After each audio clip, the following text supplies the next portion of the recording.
ازيكم يا شباب، اخباركم ايه؟ يا ريت تعملوا لايك واشتراك في الفيديو قبل ما تشوفوا الفيديو. الف مبروك لجماهير النصر. الف مبروك للدوري السعودي كله. يعني مين يصدق ان كريستيانو رونالدو بجلالة قدره في الدوري السعودي؟ الف مبروك لجماهير النصر. انا جيت النهارده عشان اقول لكم تفاصيل الصفقة. صفقة انتقال رونالدو للنصر السعودي يعني هي الاغلى في التاريخ. الاغلى في التاريخ، يعني عمرنا ما سمعنا الارقام ديت يعني في اي دوري في العالم. حتى الدوري الانجليزي والدوري الاسباني وغيره وغيره وغيره، حتى الدوري الصيني لما كان بيجيب لعيبه كبيره ما كانش بيدفع المبالغ دي.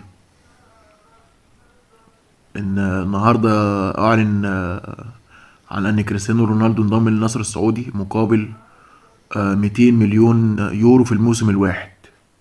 هو مضى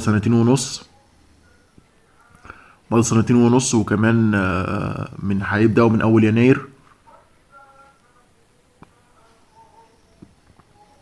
يعني 500 مليون يورو في سنتين ونص. حاجه يعني ما شاء الله، ربنا يبارك. الف مبروك لجماهير النصر السعودي. ويا ريت تقول لنا رأيك في الصفقة في أول كومنت. مع السلامة. متنسوش تعملوا لايك. مع السلامة.